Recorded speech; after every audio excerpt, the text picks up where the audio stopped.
Hello, hello, everyone. Thank you so much for joining wherever you are today. I am Jordana Jarrett, so I am the head of brand strategy for the Webby Awards. We are the largest and the most comprehensive award for excellence on the internet. So this is our 30th anniversary.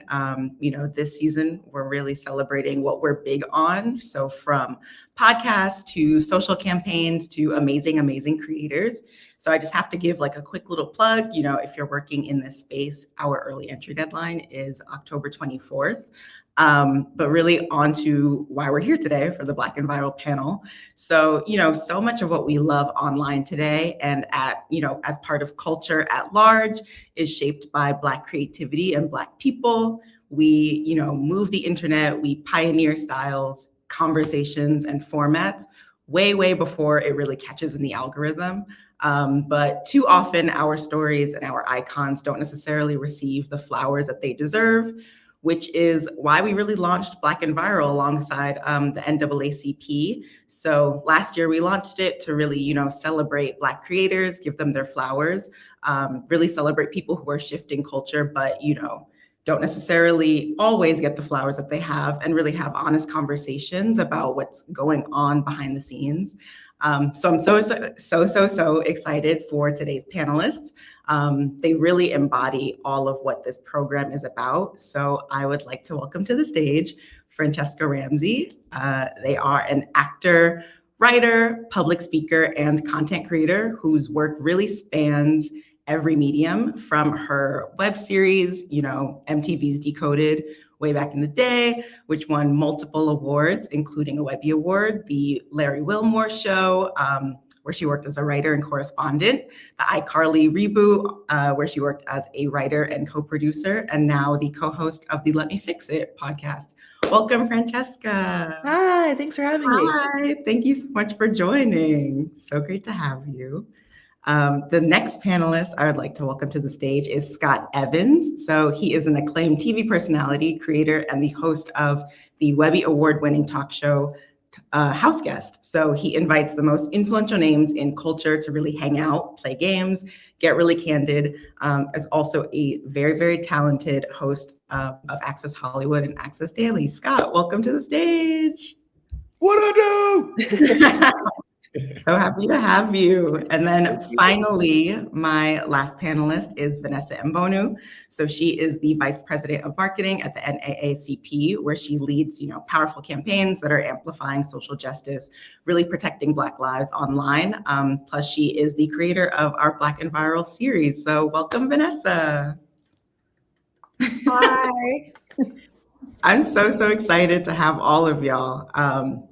Again, when we're thinking about Black and Viral, I think all of you are really the epitome of what we represent, what this program represents. And so we're so glad to have you here. Thank you so much for joining. Glad to be here. Glad to have you. Okay, so just to start it off, Franchesca, you are OG, an expert, at the internet, any medium, from your very, very first viral moment. Shit white girls say to Black girls. We all remember that. Iconic. Yeah. Changed the game, as a matter of fact. We wouldn't have so many styles on TikTok, like edutainer format. There are so many content creators, I think, that are like walking in those steps that we wouldn't have without you. You really use humor, just to start it off. You really use humor to really make sense of the world. And so I kind of want to know, like, why has that always been important to your work? But also, how do you kind of, balance making sure that the message stays present in the humor?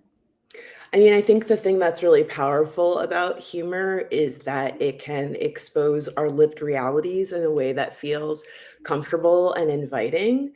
And oftentimes, I think because humor has such a immense power, people assume that it's easy, but the reality is it's really difficult. I have a theory about that's why so many comedic actors are fantastic dramatic actors, because it's really hard to do comedy, and not to say that it's easy to do drama, but you're tapping into a different part of your emotions. And okay, that's a whole tangent. But to your question, I genuinely accidentally figured out that this was my talent. I always knew that I was funny.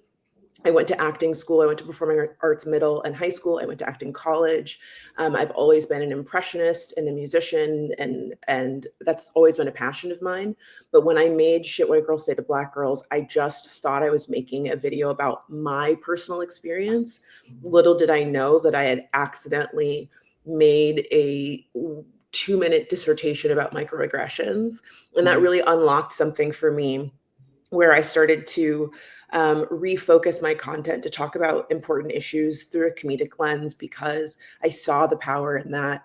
And it's just kind of mind blowing that on the eve of what will be 20 years that I've been making content, that I'm still able to do it. And that we are in a landscape where more people feel comfortable to talk about their identity through a comedic lens. I love it. I love it. And, Vanessa, I feel like you're, at the forehand with an AACP. And so I'm kind of just curious who you're seeing, what kind of creators you're loving, who are also, really making content about their own experiences, but are really changing so much of how we are talking about politics and identity and all of those things. Well, first, thank you for acknowledging that I'm chronically online and need to get a life. But I think that one creator that I really, really enjoy her content is Lene Vinay. I think that she really touches on so many great topics in a very approachable way. I've been at the NAACP for over 8 years. And one thing that I have seen is that the people who do this work, social justice, social impact, are so passionate about the work that we do. We're so passionate about the policies. We're so passionate about the end result. But sometimes communicating it can be a challenge because we're so in the weeds and we use all this jargon. And I appreciate anybody who could just, quite frankly, say it like it is. And I always say, does this pass my group chat test, right? So can I explain this thing in my group chat and my group of girlfriends make sense of it? If I can't do that, then I'm not doing a good enough job at my job. And I think Lene is someone who really, really, really, with her parking lot pimping series, does an amazing job at breaking down what's happening, in society. Another person I think who does it to a certain extent, I don't know if she means to do it, is Tanika Boyd. She's a fashion and lifestyle creator, but she actually has a background in policy and politics. So it seeps through in the cultural commentary that she makes. And I love a conversation where, 1 minute we're talking about shoes and bags, which are my vices. And then we have now diverted into, the politics of why those shoes or bags are so hard to get to you. I love a, cross section like that. So those are two people that are top of mind, but there's so many people. Garrison Hayes, pretty much anyone who's been on this Black and Viral series, shameless plug, are really doing an amazing job. And I just can't wait to see more creators come to the forefront who are really talking about the issues that really matter today. I love. And Scott, Vanessa, you said a really great point about, really being able to break things down in a way that feels, very simple and natural and organic. And I feel like, Scott, you are so good at that with every conversation that you have with people who come on to House Guest. It doesn't matter what you are talking about. It's I don't know. I just feel like it's such a testament to your ability to connect with people, but also such a testament to the care and the revere that you really have for Black stories and people. And so, yeah, I was just kind of wondering if you could talk a little bit about the role that connection really plays in your life, both online and off, and how you've been called to do this. Yeah, thank you first for even acknowledging that. It is sincerely one of a core intention that I have with every project, with every interview, with every interaction, is that I am paying attention, that I am in this moment, right? But I think also it is my ability to be my confidence or freedom to be as much myself as possible has come from the hours and hours and hours and hours and hours and hours and more hours, and then a few more hours of repetition, of honing this skill, you know what I mean, of being able to sit in an interaction with a person and within a matter of moments figure out, okay, what mood are they in? What energy are they getting? What can I infuse into this interaction that will pull them forward a little bit? What might I have to offer in order to get them to see that this is a mutual space. This is not a place I'm asking you to come give. I'm also giving as well. And I want you to be comfortable and tend to take care of what is shared in this space, right? I think that the idea of connection is also, I think, one of the reasons that I think the content that we are creating with authentic space, with authentic interaction is winning, because we see so much of the fake out there and are not being satiated by that we're like empty at the end of it, right? That we're like, okay, so now I got a little bit of information, but I got a whole bunch of mess in the process as well. Or I got no information and all mess. And now I'm feeling like I need to go take a shower. You know what I mean? And so the idea that authentic interaction, truth, and research and skill can win, I think is also just like the reality that while the medium might have moved or the attention might have moved from broadcast, the things that win are the things that win. You know what I mean? And while the landscape has widened, has broadened incredibly over the last few years and will continue to, I think the things that win are going to continue to be the truth. Mm-hmm. You know, and continue to be the things that resonate with you, is that you see you in it. Mm-hmm. You know what I mean? Can I tag on to something that Scott I was going to ask you because I saw you nodding. Yeah. Scott. Thank you so much for talking about the hours and hours you put into your work. This is something that I cannot stress enough when I hear from new creators or even creators who are in like the first or second year of their journey, which, not to discredit that, you know, you put 2 years in, but oftentimes people want instantaneous results, no matter what field they're in, but especially as content creators, because you're watching other people's success is so tied to numbers. Mm-hmm. And so many people are like, well, I made this video and I worked this hard on it and it didn't get any views and blah, blah, blah, blah. And to Scott's point, you got to put in hours and hours and hours and hours. And you're often comparing your beginning to somebody else's end or somebody else's middle. And especially in a space where, to Scott's point, you know, honesty, truth, research, all of those things are helping create a finished product. That takes time. Honing your voice takes time. And I'm going to try so hard not to get on my AI soapbox, but when people want to skip the work of finding your voice and making mistakes and pivoting and doing all those things by using artificial intelligence, they are discrediting their own ability to figure out who they are. And sometimes, most of the time, the mistakes are what are going to help you figure out your voice. And sometimes something will go wrong and you're like, wait a second, I love that. But you don't get that experience at the beginning. That happens years into the process. Right. And it's a lot of trial and error. That's such a good point. I wanted to ask you all about kind of being, you know, well-rounded and the hours that you've put in, but kind of thinking about maybe like early mistakes as you were putting in those hours, like what are some of the things that you've learned? I get this is for all of you. What are some of the things that you've learned, you know, Scott, as a broadcast journalist early in your career, Franchesca, when you were working on web content to then working, you know, for digital, Vanessa, as part of your work as well, like what are some of those early things that you really had to work through that are now really informing your work today?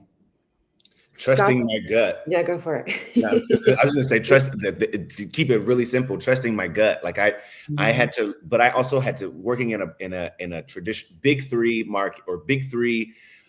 network television, primetime television show. I couldn't walk into that place without a lot of demonstrated success and say, well, no, I feel like we should be asking this question, or I'm not going to ask that question. I'm not going to go there. I think this is the more fruitful endeavor or line of questioning. I had to earn that, right? So I had to navigate what it meant to be handed research and a direction for an interview, and how to bring what I think that what I know and trust and understand they want. How do I get what I need and what across? You know what I mean? The thing that is important to me. How do I get them what they need while getting what I need, right? And so I had to learn how to deliver, but I also had to, in that process, I was able to more readily or wholeheartedly trust my gut. Like there are a lot of things early in my career, especially at Access Hollywood, we would ask questions that was like, this is not, don't nobody want to know. Ain't nobody gonna, what, I am not gonna ask this woman who lived in the Playboy Mansion what it was like to sleep with Hugh Hefner. I don't know this lady. I'm not asking her about her sex life. I guess she wrote a book. She don't even talk about it in the book. You know what I mean? And so instead of trusting my gut, I tried to ask the question, and she looked at me like, "What? Are you gonna ask me on national television?" And I was like, "No, you know what? No, I'm not. I'm not gonna ask you that question. There are people who are curious about it. You can tell them if you know what I mean." And I had to have a conversation with my executive producer afterward and say, I went with my gut. And if that is not good here, if that doesn't work here, then I'm sorry we're not in alignment. But it was my face, and her face let me know it wasn't it. But I also, failed early on as well. Live television. I remember I did a live talk back to Washington, D.C. after Anton Yelchin had passed away. He was crushed by his SUV in his driveway. Hours after he had been taken to the hospital and pronounced dead, I was on the scene in his driveway and talking to Washington, D.C. about what I was seeing, what we knew, and what we learned. And I was unsupported in the live hit. There was no producer, there was no writing, there was no prompting, there was no nothing. And none of us on this show have ever do press that way. We never do a affiliate hit that way. But it was a test to see how I would handle no resource. And what I learned in that process is you have to be able to summon everything you have. And if you don't have a plan, it don't matter. Everybody else's plan doesn't matter. You got to have a plan. You have to have a plan. And so those are things that I learned early on in my career. Yeah. Friend? Wow. I mean, I agree with so many of those things about trusting your gut. So I won't reiterate that, but I agree with that one as well. Something that I started doing early in my career and later on I've realized that it's been the thing that's helped me is reassessing what's working and what's not working, and then using that to decide how you move forward. And that works across every field, not just in the arts, not just in content creation, but especially as a creator and as a writer and as a performer. I mean, look, Shit White Girls Say is a perfect example. I started my content career making hairstyle videos, and that's what I was doing. And, the girls out here don't know I was a pioneer, but the Natural Girls were not on YouTube before I was here. Okay. But when I tell you that you taught me how to reattach one of my locks, real talk. Real talk. I'm not even gonna lie to you. Not gonna I have many sons. I'm a child-free lady with children all over the world, okay? But I say that to say that I started doing hair stuff, and then when I had a video that did well in the comedic space, I was like, wait a second. I have been doing a bunch of different stuff. The Leopard song is one of my biggest viral songs. I had made like 5 different songs before that hadn't done as well. But when I saw something that was working, I was like, why is this working?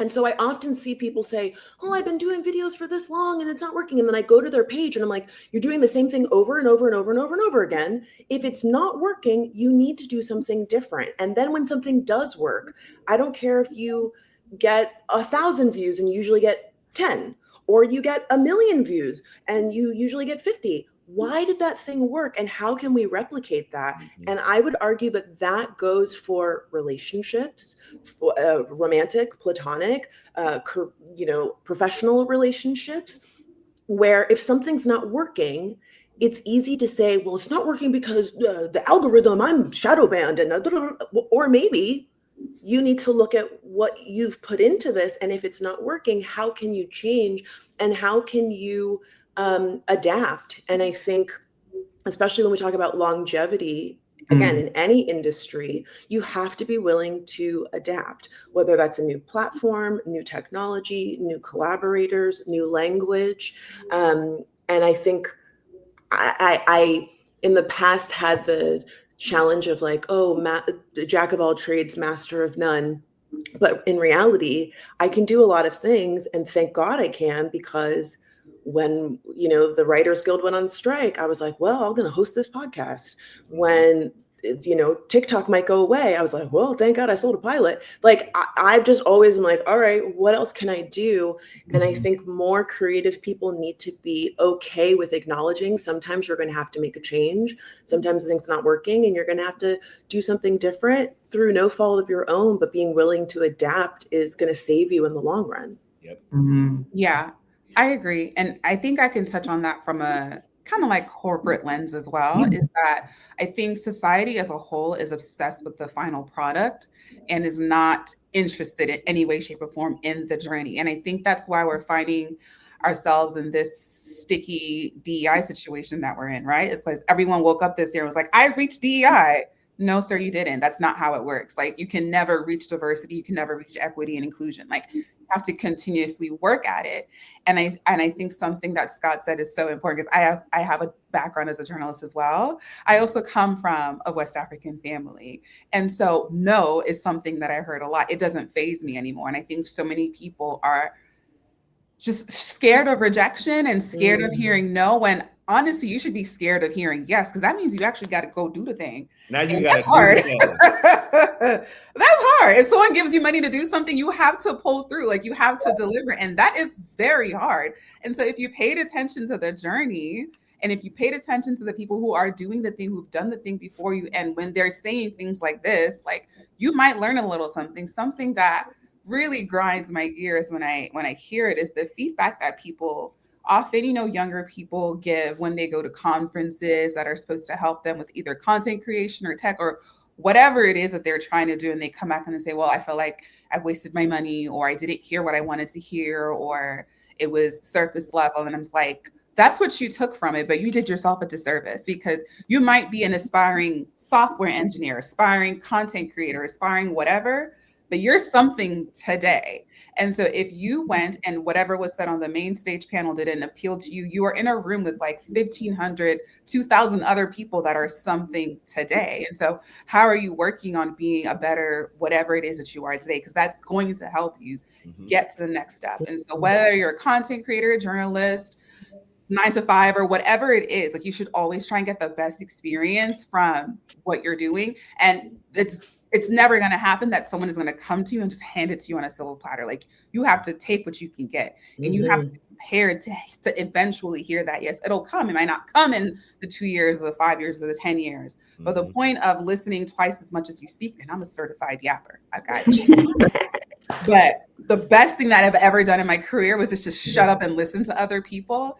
And that's when I learned that, oh, well, when this person says XYZ, like, they actually mean this other thing. And when my boss says no, 3 no's means we're going somewhere. 1 no is absolutely not. Go back to the drawing board. Like, things like that, when you pick up on them, you become a better person at whatever you're doing. And you might find that, maybe you don't want to be a content creator, maybe you want to be more behind the scenes, but you would have never known that if you were so focused on, living that lifestyle or getting to that end point. You have robbed yourself of the experience of finding other things that you might be good at, or getting your money's worth, or whatever it is. And so that's one thing that I would tell everybody is, like, enjoy every single part of the journey and make sure you take something away from every single part of the journey, because you're going to reach that end point and you're going to be like, that's it. Well, Vanessa, something that you said in there that reminded me of a quote from Issa Rae, who, I mean, it's very quotable, and if she says it, write it down. But she was on a panel or speaking somewhere, and she said, network across. And that's kind of the thing I heard in you talking about. People go to these panels, and especially in the content creator space, back in my day, we were all collaborating. Right. Now everybody is solo on their couch or in their car. Why is everyone in their car? And they don't work with other people. And it's like a high tide raises all boats. There's so much competitiveness. And I think especially for Black people, we should be working together.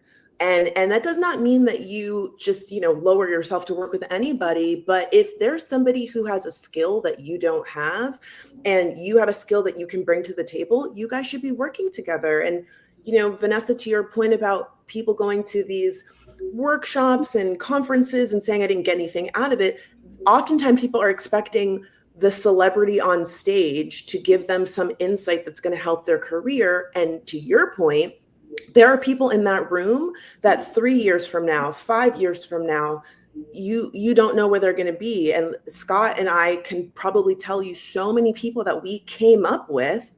And people say, oh my God, you were hanging out with Issa Rae? Yeah, because we both started making YouTube videos around the same time and we became friends and then we worked together.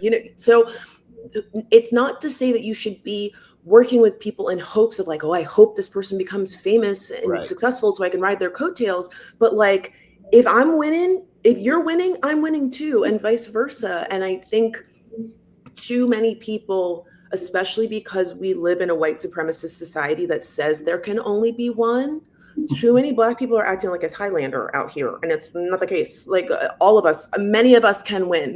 There doesn't have to be just one of us. We can win together. Yes.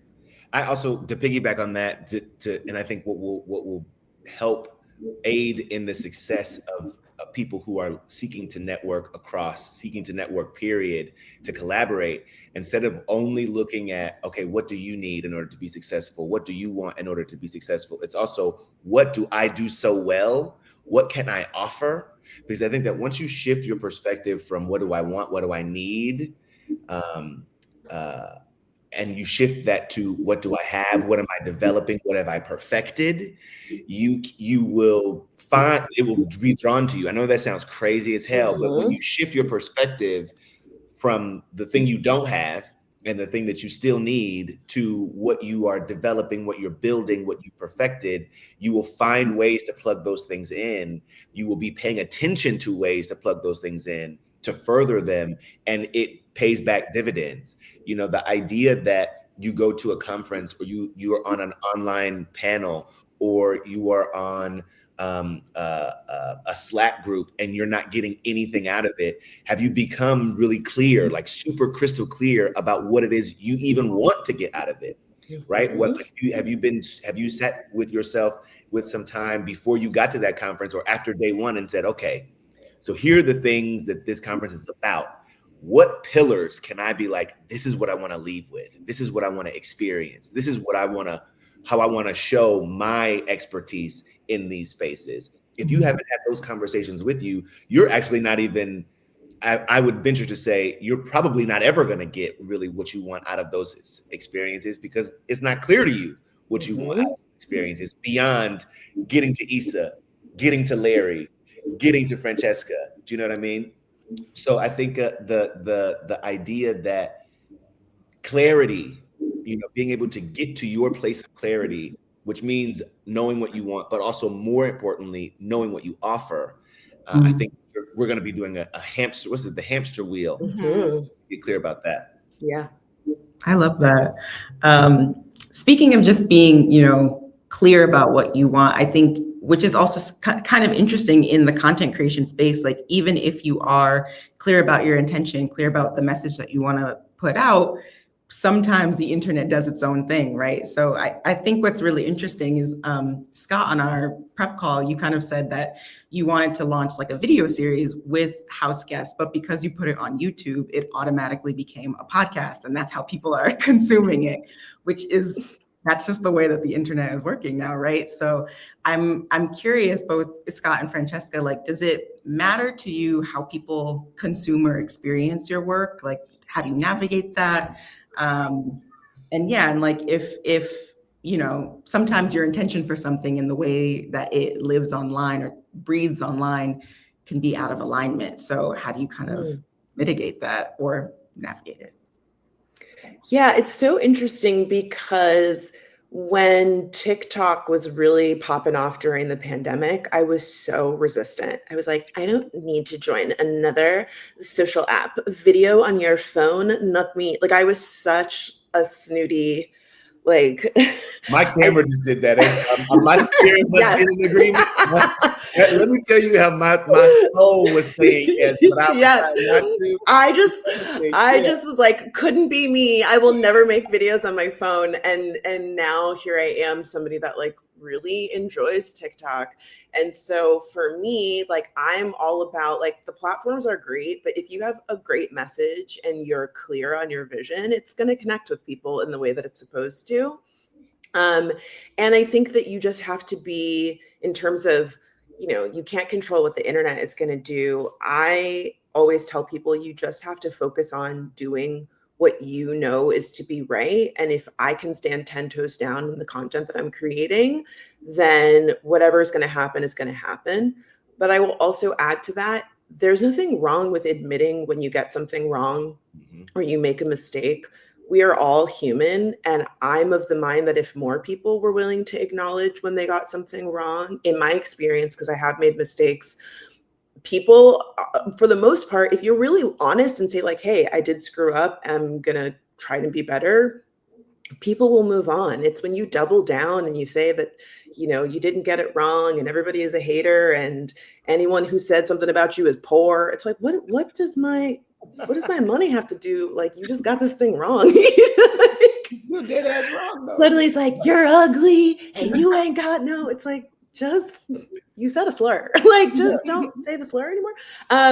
So yeah, write it out. Right. So, I think you can't control how things, how the internet perceives or embraces or chooses not to embrace things.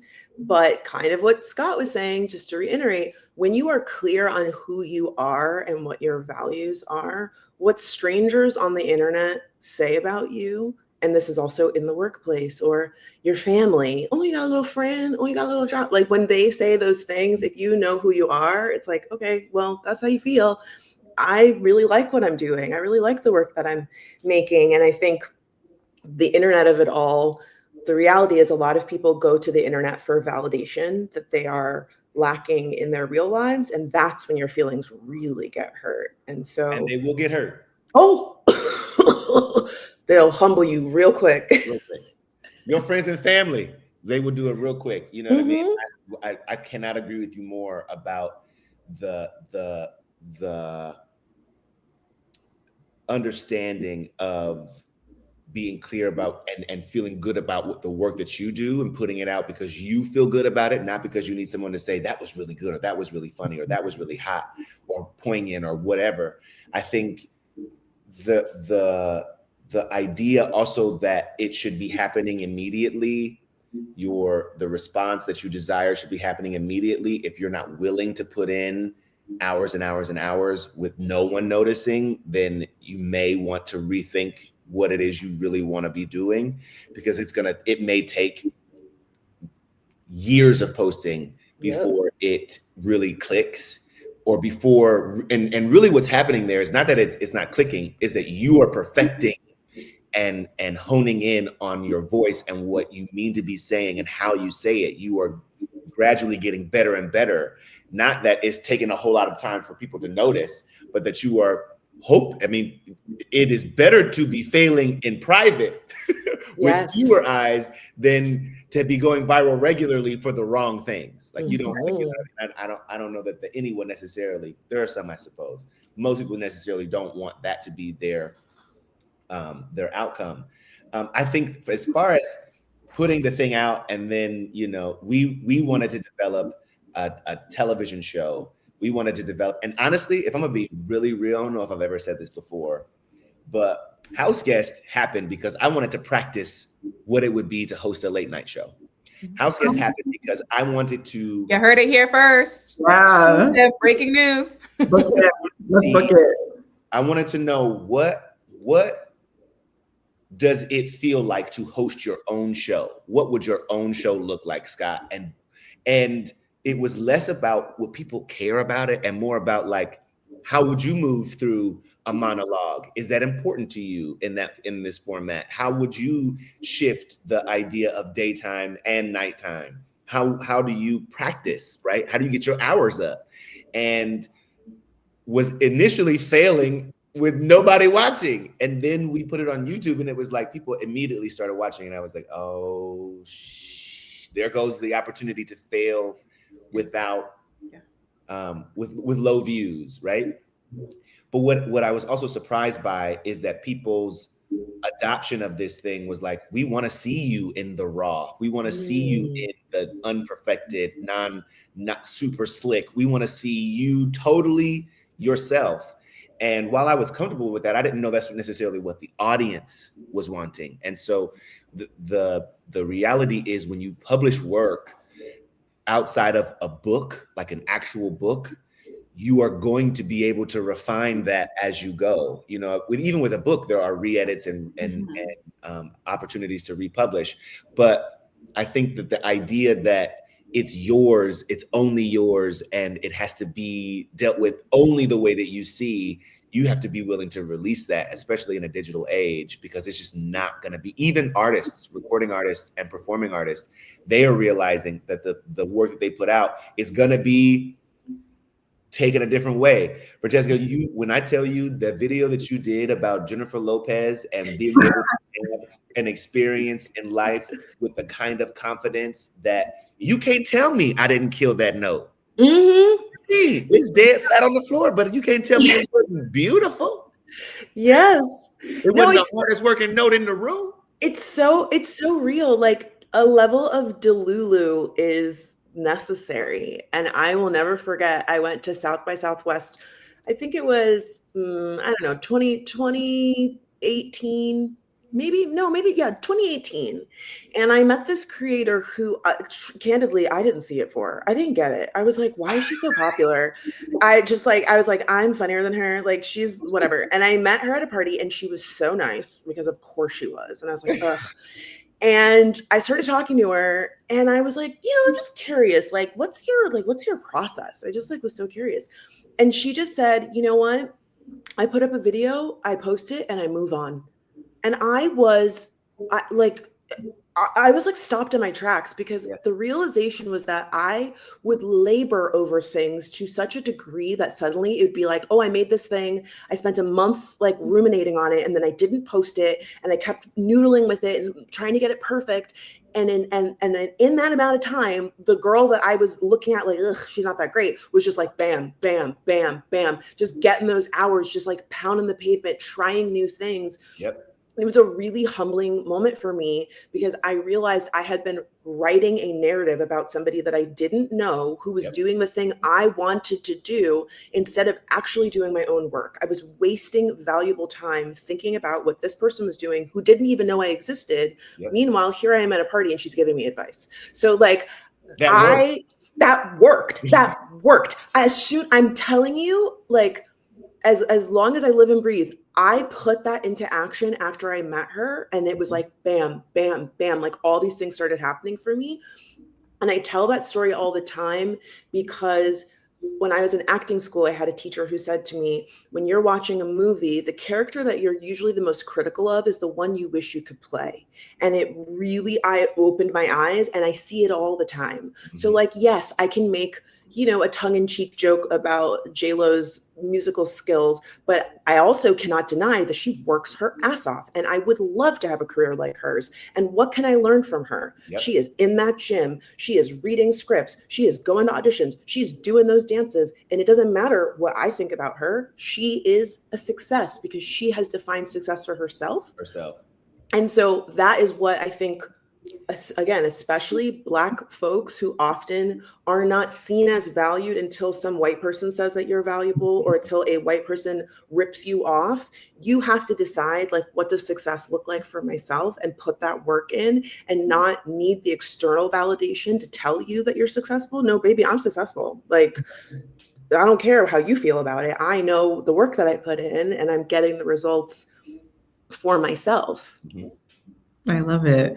also want to Yeah. add to that just real quick. I Go promise. ahead, go ahead. Super fast. I was watching an interview yesterday with a friend of mine, Kevin Fredericks, known online as Kev on Stage, where he talked about the fact that he puts out 588 videos a month, and that he puts out 3 a day across 6 or 7 platforms, and that the idea is not that any of them are perfect, but that he understands that there's a cross section of how these platforms publish, and that I'm going to only get a section of my audience each time I post anyway. He said that his formula was, if I've got 3 funny things I can say about this thing, I do the video. I don't wait. I don't plan it. I do the video, which is why you see him at the gym, in the car, at the grocery store, at the movies. You know what I mean? And he's posting these, recording this content. It let me know really clearly that like perfection is not what we are seeking. Mm-hmm. Perfection is something that you achieve through the process of doing over and over and over and over for a period of time. When you look back, you realize that was the perfect journey. It's not one video. It's not one viral moment. It's not one comment. It's constant, concerted effort. And so if there's anything that can be taken from, I think that this segment is that, like, do the thing and practice the thing, put the thing out, and move on and do more of the things, and pay attention to how you feel and what you have put, and not necessarily what the response is, but what the impact is, and be able to pivot based on that when necessary. Yeah, no, that's a perfect segue, because I wanted to get more into advice that everyone could share for, all of the watchers. Some people are aspiring creators. I'm sure others are, 2, 3, 5 years in the game. So, all of your careers are definitely, embodiments of what it means to build longevity. And so I'm just kind of wondering, what other advice would you have to folks who are, looking to stay the course? Vanessa, I'm going to come to you. It can be, not just creation, but yeah. I have a lot of thoughts. So I think that from this conversation that we're having, right? And I want to say thank you all so much for being so honest and open and vulnerable. I think that the number one thing I will say is that people, even the audience themselves, don't always know what they want. And so you have to be open to trying and pivoting, right? And stay true to yourself. Yeah, but I know you got to get paid. So like, be open to trying new things. I think as a society, we say that we don't like labels and we don't want to be put in the box. But don't you dare mislabel somebody or put them in the box that they don't want to be in, because then it's like World War III. And we go through this at the Image Awards, and I'm sure the Webbies as well, where we're like, oh, there needs to be like some sort of recognition for influencers, content creators, because we're really seeing media kind of go in this direction, and the creator economy is expanding, and there's no real kind of way to recognize them for the impact that they're making. And so we come out with these creator and influencer awards, and then they kind of get taken up by people who are doing other things, like comedians and actors. And you're coming to see that even Scott, like, are you a podcaster? Are you a journalist? Like, what are you? You getting paid. That's the good part. But the point is, you're still getting like your message out there. And so my advice would be, don't be so focused on a title or a career or a word. Like, figure out what it is that you're actually trying to do. Are you trying to spread more awareness about something? Are you just trying to be funny? Are you trying to be seen? Are you trying to be heard? And work towards that. And the sort of the catalyst for starting Black and Viral was like, I didn't see enough Black people in general, whether they were creators, content influencers, entrepreneurs, whatever. It's like Black people are just funny, and Black people have just always been creating and moving, campaigns online. Sometimes we didn't even care. And I always think to myself, like, Tiffany New York Pollard is like one of like the main people that I think about when I think about being Black and viral. I'm like, what if New York just stuck on being with Flavor Flav? Like, what if that was her main goal in life, was just to get Flavor Flav's attention? I'm still in the motherfucking house. Not be the reality, mega cultural, influential superstar that she is. And so I think of my career in that way. Is like, what if I just got stuck on, wanting to be a publicist or whatever it is? I would not be where I am today if I just kept pursuing that one goal. But I knew that ultimately I wanted to be a storyteller. I didn't really, at some point I gave up what shape that came in, and I didn't, and then it pivoted to like, you know what, I actually want to tell other people's stories. I ran out of stories to tell, so I'm just going to amplify other people's stories. Yes, yeah. And it's just been such a beautiful journey what comes from that. So I would impart that into anyone in any field, is like, don't be the person that puts yourself in a box. Like, explore. There's so much more out there. Explore, and divorce yourself from this idea of a linear career. Like, it's not working for anybody. Oh my God.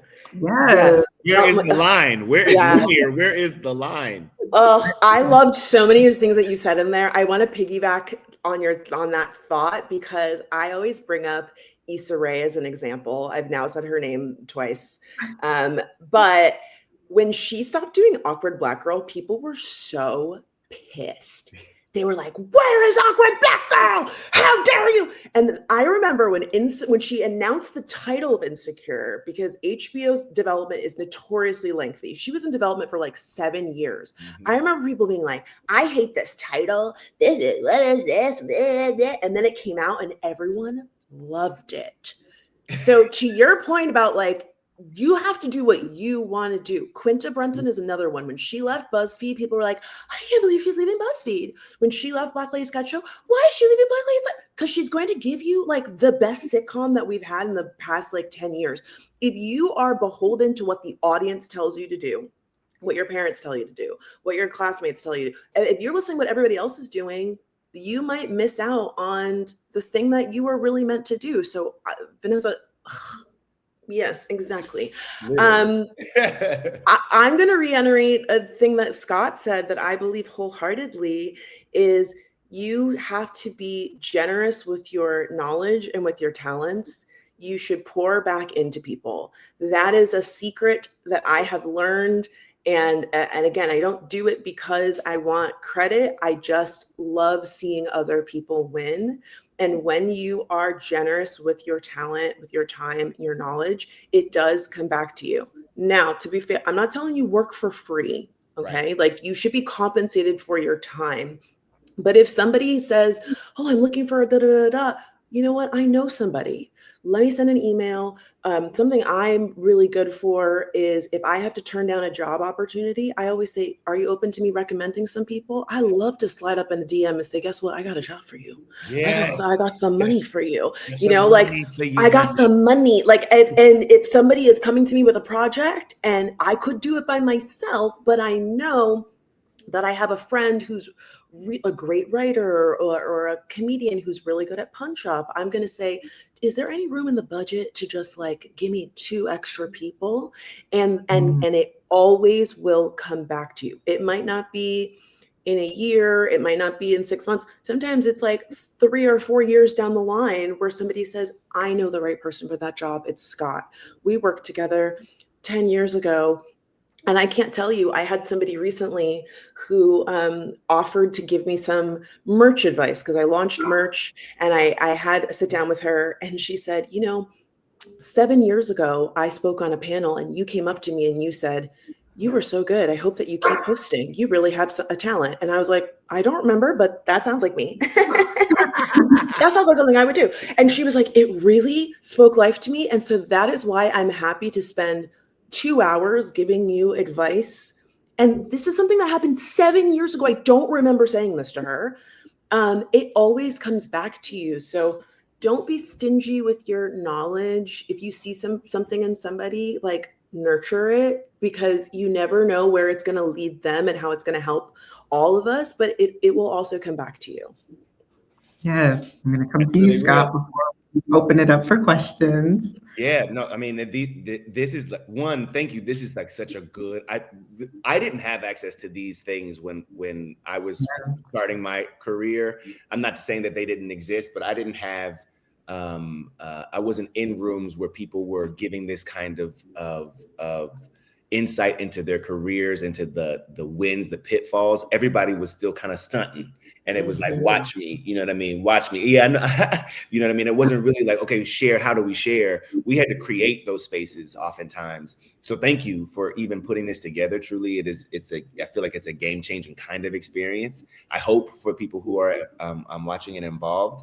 I will also say that I learned from a pretty pivotal point in my career that like my creativity, the thing that I wanted to do, the thing that I wanted to make, didn't owe me the return of paying my bills.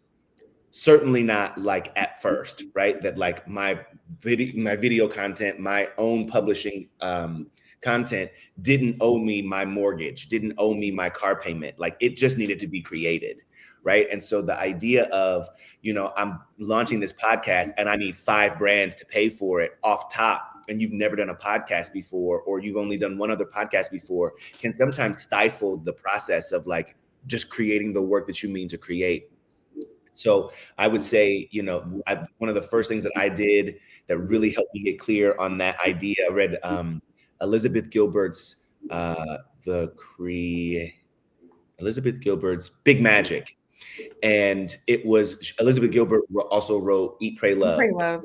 Yeah, right. She talked about the process of, before writing Eat, Pray, Love, sending manuscripts out to publishers and getting a whole bunch of no's, like a whole bunch of no's. Instead of internalizing that no as like, your work is shit, no one cares about you, and you're never going to be anything, she used that as a game. So when I got one no, I sent another one out. Right. It was a signal to like keep on to shift the energy, right? So I would say use no as fuel, not as a signal that you aren't worth anything.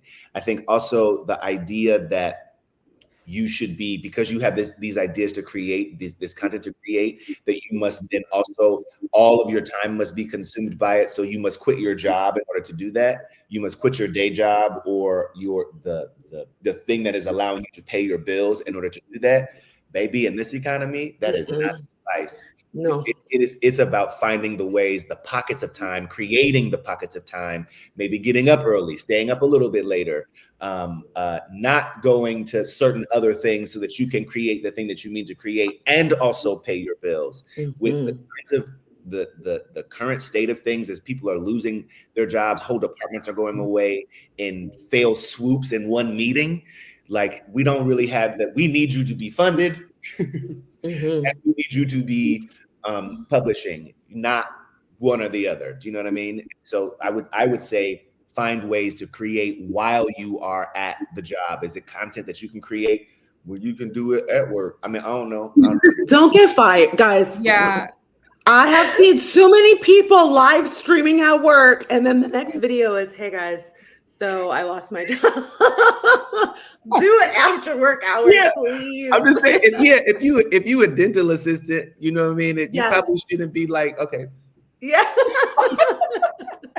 While they in the chair, you know, watch me whip it, nay. But Scott, I have literally seen that video. Yes, I have liked and shared that content. I'll be honest with you. So like, I can't hold you on that. I'm just saying it's probably not the best advice. Yeah. But I also, and I will leave you with this. But I also think that that sometimes these things can feel very contradictory, that we can be saying one thing in one breath and another thing in another breath. And I know that sometimes it's like, well, what the fuck? You just said do the thing and spend hours and hours and hours, but then you said, but don't quit your job. And like, I get that.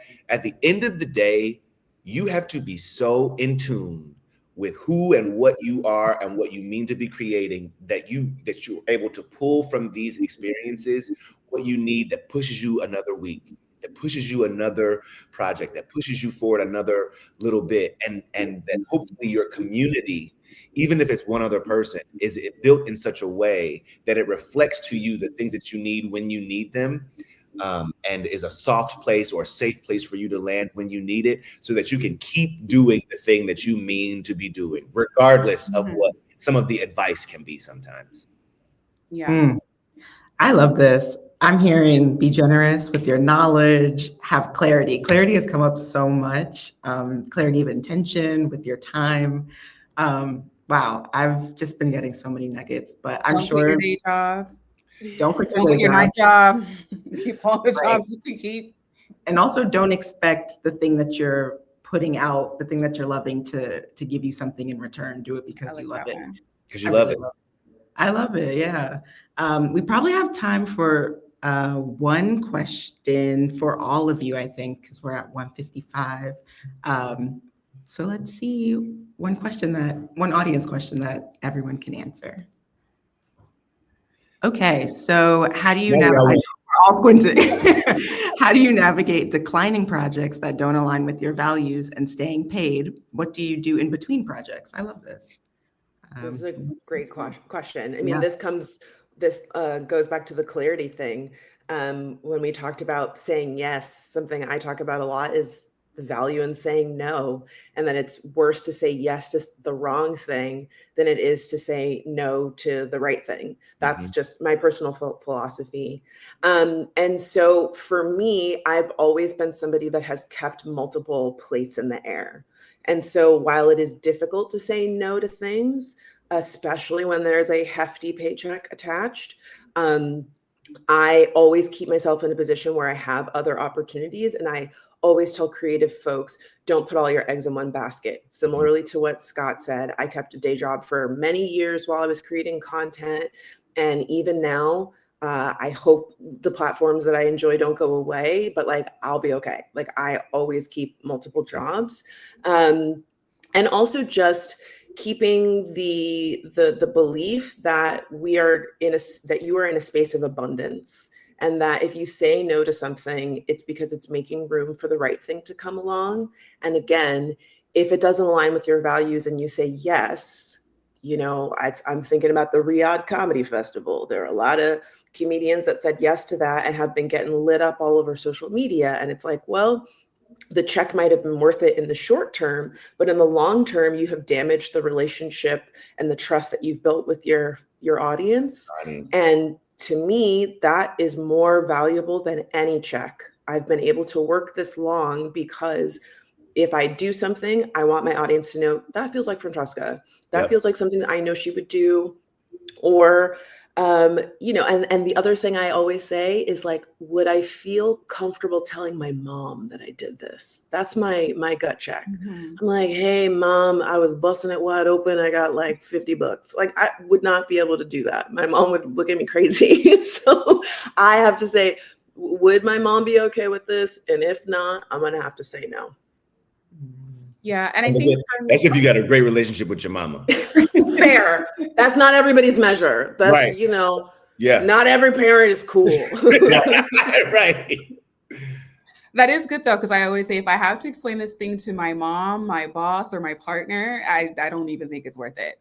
But I will say from a practical approach, I think whatever industry you're in, it's good to know how to do other things. And so if you're primarily an actress, for example, it might be good to learn production. It might be good to learn distribution, so that if you find yourself in between projects, you're not too far away from what you love doing in your main craft, that you can always kind of like bounce back, right? Like the gig economy is great. And, people are doing a lot of self-funded projects, but we need money. We need to get paid. And so it's good to have multiple skills. And if it's too hard for you to have multiple streams of income, at least try and learn how to do other things in the industry that you're primarily in, because everyone wants to be in front of the camera, in front of the scenes, but there's tons and tons of room for people like at all different, stages of it. So that's what I try to do, at least, is like, I'm in marketing, but like I could do PR, I could do video editing, or do branding, just in case, because I like things and I like to have money. That part. Don't want to be starving. I'm starving artist thing. It's not for me. I just want you to know, like, it's not a life that I wanted to have. And so I've always kept a job. And the idea is that the jobs that I keep are in alignment with the places that I want to be going. And so I'm going to do my very best to not work at the, the sandwich shop if I want to be a late night TV host. Right. Exactly.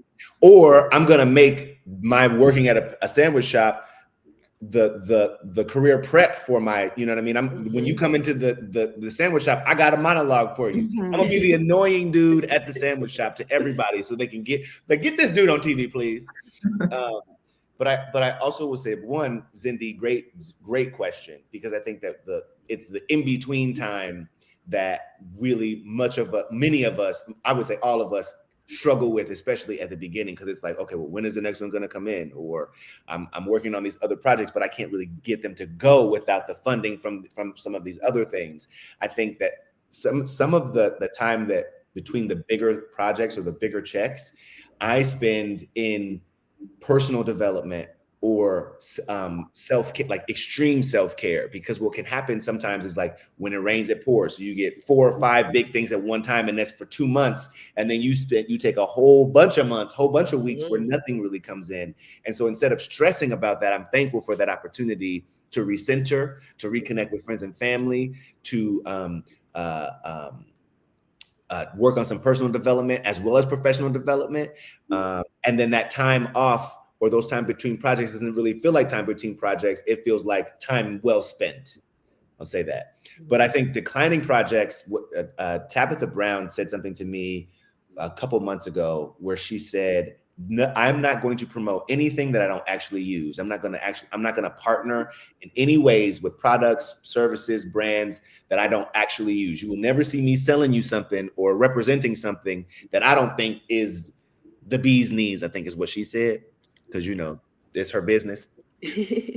But, so the idea that the declining things don't feel like missing an opportunity, it feels like further refining your purpose, your direction, you know what I mean? And it will sometimes help with, okay, that check ain't really worth derailing my purpose. So keep it moving. Yeah. Love. Oh my goodness. We're at time, but I could have asked you all questions all day long. But I just want to say thank you so much, Franchesca, Scott, Vanessa, for joining for Black and Viral, and also again for being just so generous with your time and your knowledge. There's a reason why you all are so popular online, doing the great work online, having such great audiences online, and yeah, it's just a testament to who you are as people. But yeah, so I just want to say also thank you, NAACP, for also just always being great partners. And yeah, Webby Award winning creators, we love to support you, and thank you so much. And thank you everyone for attending. Thanks for having us. Thank you. Thank you. All right, have a good day, everyone. Bye. Go be Black.